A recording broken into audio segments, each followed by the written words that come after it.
On the opening night of the 2026 World Cup, two things happened almost at the same time. Inside Estadio Azteca, Shakira and Burna Boy lit up the stage, Salma Hayek welcomed the world, and millions watched Mexico kick off the largest tournament in football history. Outside the stadium, in Mexico City's Zocalo Square, more than 50,000 fans packed into a fan zone that organizers struggled to control, while protesters used the same global spotlight to air grievances that had nothing to do with football. Some supporters told reporters they had paid more than $3,000 for tickets to the opening match alone. Two stories, one tournament. A celebration on the surface, and underneath it, a set of pressures that football's governing body never fully designed for.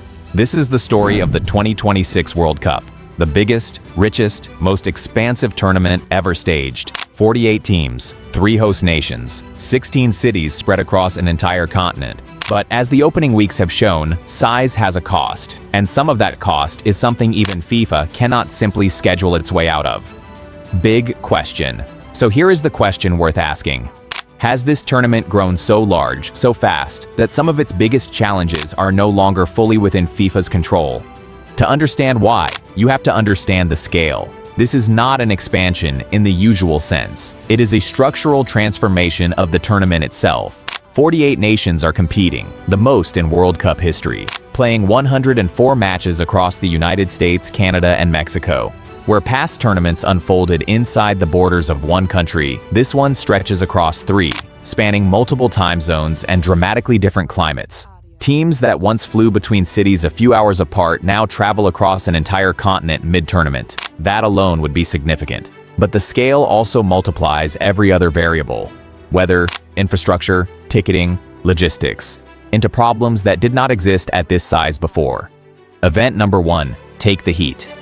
A peer-reviewed analysis modeling wet bulb globe temperature across the host cities found that 14 of the 16 venues exceed the 28°C danger threshold, with several crossing it during more than half of June and July afternoons. Researchers have pointed directly back to 2024, when assistant referee Humberto Panjoj collapsed on the pitch during a Copa America match in Kansas City due to heat illness, in the very stadium that would later host World Cup matches. Scientists and medical experts have since sent an open letter urging FIFA to strengthen its heat protections, recommending longer cooling breaks and clearer rules for delaying matches in dangerous conditions. Why it matters. Here is why this matters. Heat does not just threaten comfort, it changes the sport itself. Studies cited by researchers show that in extreme heat, players cover less distance, sprint less often, and fatigue faster. A Bloomberg analysis found that the heat burden will not be shared evenly. Some nations, like Tunisia, face a dramatically hotter schedule than others, creating an uneven playing field before a single ball is kicked. Football's governing body can move kickoff times into the evening. It can mandate hydration breaks. It has already shifted matches in the hottest cities and shielded some venues using stadiums with retractable or air-conditioned roofs. But it cannot control the climate itself, and it cannot make a stadium in Monterrey feel like a stadium in Vancouver. Event number 2. But this is where the story changes, because heat is only one front in this challenge. The second has nothing to do with weather and everything to do with money. FIFA set its cheapest advertised tickets at $60, but by June, the lowest priced opening round tickets available on FIFA's own resale marketplace were listed between $242 and $960. Organizers had originally promised, in their bid to host the tournament, that a final ticket would cost no more than around $1,550. Yet by April, the cheapest standard final ticket had climbed past $5,000, with top seats briefly tripling beyond $11,000. On FIFA's own resale marketplace, some tickets have been listed for more than $2 million. Wider implications. This has led some supporters to wonder whether a tournament built around global inclusion is quietly pricing out the very fans it claims to celebrate. Politicians in New York and New Jersey have opened a formal investigation into the ticketing process, and supporter groups have filed a complaint with European regulators. Observers have noted that dynamic pricing, the same model used in concert and airline ticketing, behaves very differently when there is no competitor and no substitute product all. When one organization controls the only marketplace for the world's biggest sporting event. Just before the tournament began, reports surfaced of around 180,000 unsold tickets, despite the sticker shock fans had already absorbed. Event number 3. Then there is the third pressure, the one least visible on television but most exhausting for the people living it. Travel.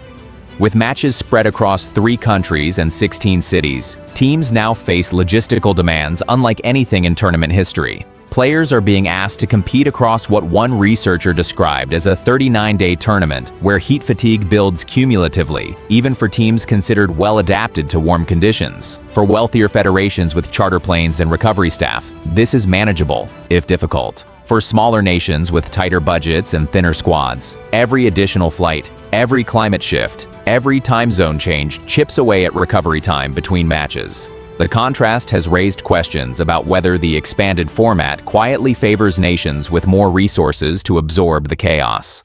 Institutional analysis. Football's governing body has not been passive in the face of any of this. It has implemented mandatory 3-minute cooling breaks in each half of every match, pushed start times later in hotter cities, allowed fans to bring sealed water bottles into stadiums, and provided cooled benches at outdoor venues. In response to ticket backlash, it quietly cut prices across all 104 matches and released a large share of its blocked hotel rooms back into the market. These are real adjustments, not gestures. But critics argue that adjustments made under pressure are different from a tournament designed with these challenges in mind from the start. According to reports, the scale of the event seems to have outpaced the institutional machinery built to manage it. Counter-argument. And yet, the governing body's defense deserves to be heard in full. FIFA argues that this expansion is historic, not just bigger, but more inclusive, giving nations that have never reached a World Cup the chance to test themselves on the largest stage in sport.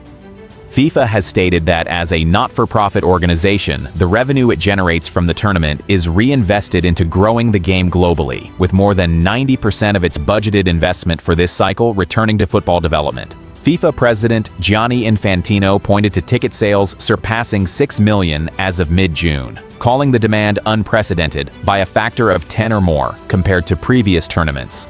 From this perspective, growing pains are simply the price of ambition, and a tournament this large was never going to run without friction.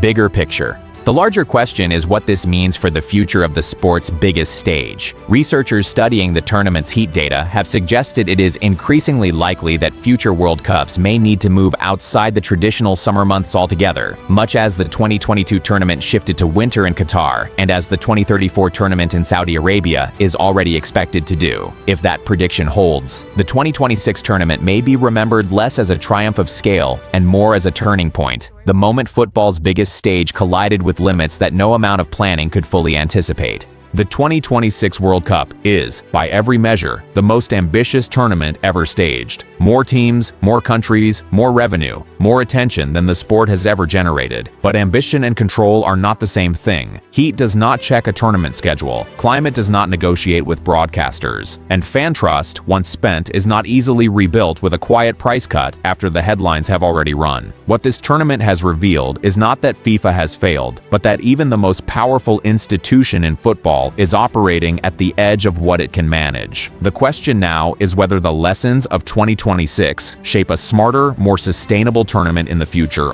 or whether the world's biggest sporting event simply keeps getting bigger, regardless of what that growth costs. So here's what we want to know from you. As the World Cup keeps expanding, should football prioritize global inclusion above all else? Or is it time to ask whether some tournaments are growing too big for their own good? Let us know what you think.